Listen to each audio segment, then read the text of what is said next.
രാഷ്ട്രീയ പ്രസ്ഥാനമായ ആം ആദ്മി പാർട്ടിയുമായി Indian national congress കൂട്ടുകൂടേണ്ടിയിരുന്നോ? ഡോക്ടർ മൻമോഹൻ സിംഗ് ഇന്ത്യയുടെ പ്രധാനമന്ത്രിയായിരുന്ന കാലത്ത് 2011 ഏപ്രിൽ 5 അരവിന്ദ് കെജ്രിവാളിൻ്റെ നേതൃത്വത്തിൽ ദില്ലിയിലെ ജന്തർ മന്ദിറിൽ ഒരു ഉപവാസ സമരം നടന്നു. മുംബൈയിൽ നിന്നും ഇറക്കുമതി ചെയ്ത അണ്ണാ ഹസാരെ എന്ന് പറയുന്ന ഒരു സാമൂഹിക പ്രവർത്തകനെ മുന്നിൽ നിർത്തിയായിരുന്നു അവർ ഉപവാസം നടത്തിയത്. ഇന്ത്യയിലെ സർക്കാർ ജീവനക്കാർ മുഴുവൻ അഴിമതിക്കാരാണെന്നും രാഷ്ട്രീയക്കാർ അഴിമതിക്കാരാണെന്നും ഈ അഴിമതി തുടച്ചു നീക്കുന്നതിന് വേണ്ടി ജൽ ലോക്പാൽ നടപ്പിലാക്കണം എന്നാവശ്യപ്പെട്ടായിരുന്നു ഇവർ ഉപവാസ സമരം നടത്തിയത്. ഇതിന് ചില മാവോയിസ്റ്റുകളും ചില ഫ്യൂഡൽ പ്രഭുക്കന്മാരും ചില വിദേശ മാധ്യമങ്ങളും ചില വിദേശ രാജ്യങ്ങളും പിന്നിൽ നിന്നു സഹായിച്ചു എന്ന കാര്യത്തിൽ ആർക്കും സംശയം ഇല്ല. എന്നാൽ ഇതിനെ ചില പൗരാവകാശ പ്രവർത്തകരും ചില സാമൂഹിക പ്രവർത്തകരും ചില സാംസ്കാരിക നായകന്മാരും പിന്തുണച്ചതോടുകൂടി ഇവിടേക്ക് യുവാക്കളുടെ ഒരു പ്രവാഹം തന്നെ ഉണ്ടായി. 2012 ഇവർ ആം ആദ്മി പാർട്ടി രൂപീകരിച്ചു. ഈ പാർട്ടി രൂപീകരിച്ചപ്പോൾ ഇവർ ആയുധമാക്കിയത് ഗാന്ധി തൊപ്പിയും ചൂലുമായിരുന്നു. മഹാത്മാഗാന്ധിജിയുടെ 2 അടയാളങ്ങൾ ഇവർ ഹൈജാക്ക് ചെയ്യുകയും ജനമധ്യത്തിൽ തങ്ങൾ ഗാന്ധിയന്മാരാണെന്ന് വരുത്തി തീർക്കുന്നതിന് വേണ്ടി ഗാന്ധി തൊപ്പി അണിയുകയും ചൂലെടുത്തുകൊണ്ട് പൊതുപ്രവർത്തനത്തിന് ഇറങ്ങുകയും ചെയ്തു. ഡൽഹി ഭരിച്ചിരുന്നത് ഷീലാ ദീക്ഷിത് എന്ന് പറയുന്ന പ്രഗത്ഭയായ മുഖ്യമന്ത്രിയായിരുന്നു.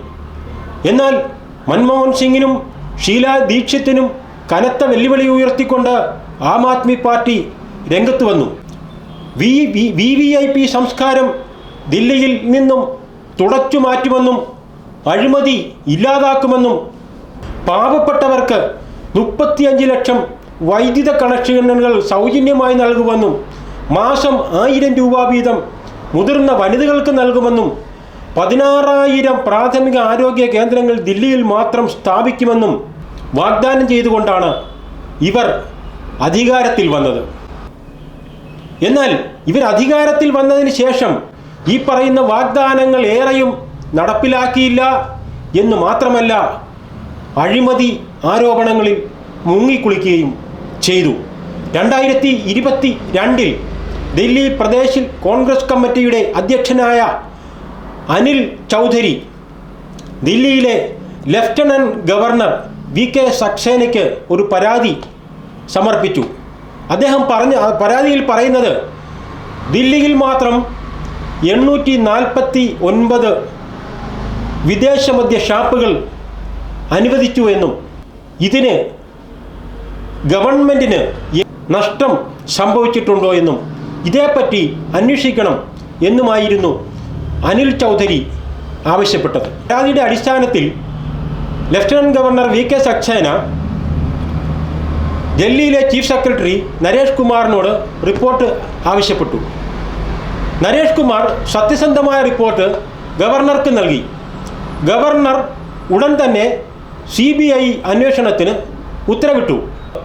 CBI ഇതേപ്പറ്റി സമഗ്രമായ അന്വേഷണം നടത്തുകയും 15 പ്രതികൾക്കെതിരെ കേസ് രജിസ്റ്റർ ചെയ്യുകയും ചെയ്തു. ഇതിൽ ഡൽഹിയിലെ ഉപമുഖ്യമന്ത്രിയും എക്സൈസ് വകുപ്പിൻ്റെ ചുമതലക്കാരനുമായ മനീഷ് സിസോഡിയയും ഉണ്ടായിരുന്നു. മനീഷ് സിസോഡിയയെ അന്വേഷണ സംഘം പലതവണ അന്വേഷണത്തിൻ്റെ ഭാഗമായി വിളിച്ചുവെങ്കിലും അധികാരത്തിൻ്റെ തിരക്കുകൾ പറഞ്ഞ് അദ്ദേഹം അന്വേഷണ സംഘത്തിന് മുമ്പായി ഹാജരാകാതെ ഒഴിഞ്ഞു മാറുകയും ചെയ്തു. 2023 ഫെബ്രുവരി 26 മനീഷ് സിസോഡിയയെ CBI സംഘം അറസ്റ്റ് ചെയ്തു. അഴിമതി നിരോധന നിയമപ്രകാരമാണ് CBI സംഘം സിസോഡിയയെ അറസ്റ്റ് ചെയ്തത്. തുടർന്ന് അറസ്റ്റുകളുടെ ഒരു പരമ്പരയാണ് ദില്ലി കണ്ടത്. ആം ആദ്മി പാർട്ടിയുടെ രാജ്യസഭാ അംഗം സജ്ജൻ സിംഗ്, ആം ആദ്മി പാർട്ടിയുടെ പ്രചരണ വിഭാഗം തലവൻ വിജയ് നായർ, ആന്ധ്രാപ്രദേശിൽ നിന്നുള്ള കോൺഗ്രസ് MP മകുന്ദ ശ്രീനിവാസലു റെഡ്ഡി, അദ്ദേഹത്തിൻ്റെ മകൻ രാഘവ് മകുന്ദ, ബിസിനസ്സുകാരൻ ശരത് ചന്ദ്ര റെഡ്ഡി, തെലങ്കാനയിലെ മുൻ മുഖ്യമന്ത്രി K ചന്ദ്രശേഖര റാവുവിൻ്റെ മകൾ K കവിത തുടങ്ങിയവരാണ് അറസ്റ്റ് ചെയ്യപ്പെട്ടത്. CBI സംഘത്തിന് മുമ്പിൽ അറസ്റ്റ് ചെയ്യപ്പെട്ട ബിസിനസ്സുകാരൻ ശരത് ചന്ദ്ര റെഡ്ഡി കുറ്റസമ്മതം നടത്തി. കേസിൽ പ്രതികളായ ചിലർ അന്വേഷണ സംഘത്തിന് മുമ്പാകെ കുറ്റസമ്മതം നടത്തിയതോടുകൂടി അഴിമതിയുടെ യഥാർത്ഥ ചിത്രം അന്വേഷണ സംഘത്തിന് ബോധ്യമായി. ഇതിൻ്റെ അടിസ്ഥാനത്തിൽ CBI സംഘം 9 തവണ കെജ്രിവാളിനെ ചോദ്യം ചെയ്യുന്നതിന് വിളിപ്പിച്ചു എങ്കിലും പലവിധ കാരണങ്ങൾ പറഞ്ഞ് അദ്ദേഹം അതിസമർത്ഥമായി ഒഴിഞ്ഞു മാറുകയായിരുന്നു. എന്ന് മാത്രമല്ല, അന്വേഷണ സംഘത്തിന് യാതൊരു വിലയും കൽപ്പിച്ചില്ല.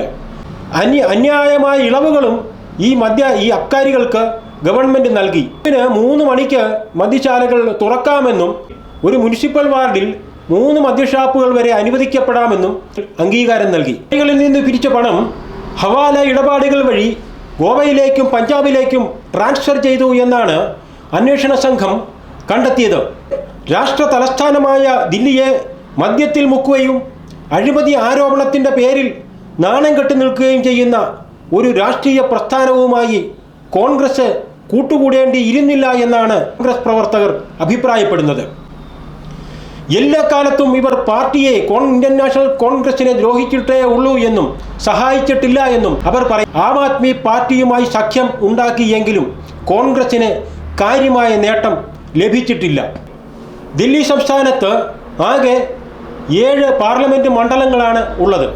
ഈ 7ലും ഇപ്പോൾ BJP-ക്കാരാണ് ഇരിക്കുന്നത്. ആം ആദ്മി പാർട്ടിയുമായി ഇന്ത്യൻ നാഷണൽ കോൺഗ്രസ് സഖ്യമുണ്ടാക്കിയതിൻ്റെ പേരിൽ കോൺഗ്രസിന് ലഭിച്ചത് വെറും 3 ലോക്സഭാ സീറ്റുകളാണ്.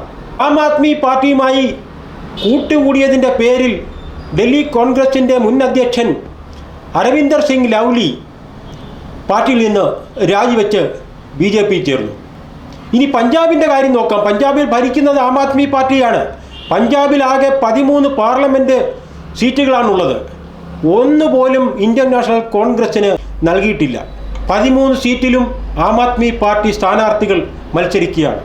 ഇന്ത്യൻ നാഷണൽ കോൺഗ്രസിന് ഈ 13 സീറ്റിലും സ്ഥാനാർത്ഥികളെ നിർത്തുകയും ഒറ്റയ്ക്ക് വേറെ മത്സരിക്കേണ്ടി വരികയും ചെയ്തു. ഇനി ഗോവയുടെ കാര്യം നോക്കാം. ഗോവയിൽ 2 പാർലമെൻറ്റ് സീറ്റുകളേ ഉള്ളൂ. അതിൽ ഇപ്പം നിലവിൽ 1 BJP-യും 1 കോൺഗ്രസുമാണ്. അവിടെ 2 സീറ്റിലും കോൺഗ്രസ് മത്സരിക്കണം എന്നാദ്യം മുന്നണിക്കുള്ളിൽ തീരുമാനമാകുകയും അതനുസരിച്ച് കോൺഗ്രസ് സ്ഥാനാർത്ഥികളെ പ്രഖ്യാപിക്കുകയും ചെയ്തു. എന്നാൽ ആം ആദ്മി പാർട്ടി അവിടെ 1 സീറ്റിൽ സ്വന്തം സ്ഥാനാർത്ഥി, അവിടെയുള്ള ഒരു MLA-യെ സ്ഥാനാർത്ഥിയായി പ്രഖ്യാപിച്ച് കോൺഗ്രസിന് തലവേദന സൃഷ്ടിച്ചു. പിന്നീട് മുന്നണിക്കുള്ളിൽ മറ്റ് ഘടകകക്ഷികൾ പ്രശ്നമുണ്ടാക്കിയതോടുകൂടി ആം ആദ്മി പാർട്ടി ഗോവയിൽ നിന്നും തങ്ങളുടെ സ്ഥാനാർത്ഥിയെ പിൻവലിക്കുകയായിരുന്നു. ഇപ്പോൾ അഴിമതി കേസിൽ അകപ്പെട്ട് ജയിലിൽ കഴിഞ്ഞു വരുന്ന ഒരു മുഖ്യമന്ത്രിയും ഉപമുഖ്യമന്ത്രിയും ഉള്ള രാഷ്ട്രീയ പ്രസ്ഥാനത്തെ കൂടെ നിർത്തുന്നത് ഇന്ത്യൻ നാഷണൽ കോൺഗ്രസ് പ്രസ്ഥാനത്തിൻ്റെ വ്യക്തിത്വത്തിനും ഇന്ത്യൻ നാഷണൽ കോൺഗ്രസ് പ്രസ്ഥാനം പിന്തുടർന്നു വരുന്ന ആശയങ്ങൾക്കും വിരുദ്ധമാണെന്ന് കോൺഗ്രസിനെ സ്നേഹിക്കുന്ന പാർട്ടി പ്രവർത്തകർ പറഞ്ഞു തുടങ്ങി.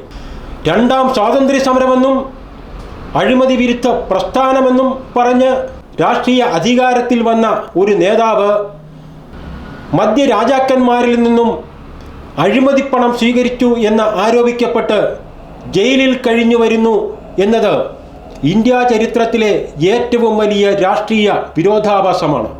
ഇവരുമായി ചങ്ങാത്തം കൂടിയത് കോൺഗ്രസിന് ഗുണത്തേക്കാളേറെ ദോഷമേ ഉണ്ടാക്കുകയുള്ളൂ എന്നാണ് പറയുന്നത്. കേരളത്തിലെ കോൺഗ്രസ് നേതൃത്വം ചെയ്തതുപോലെ CPM-മായി നേർക്കുനേർ മത്സരിച്ചതുപോലെ ആം ആദ്മി പാർട്ടിയെ മുന്നണിയിൽ ചേർക്കാതെ അവരുമായി മത്സരിച്ച് വിജയം നേടിയിരുന്നുവെങ്കിൽ പാർട്ടിയുടെ യശസ് 10 മടങ്ങ് വർദ്ധിക്കുമായിരുന്നു എന്നാണ് കോൺഗ്രസ് പ്രവർത്തകർ അഭിപ്രായപ്പെടുന്നത്.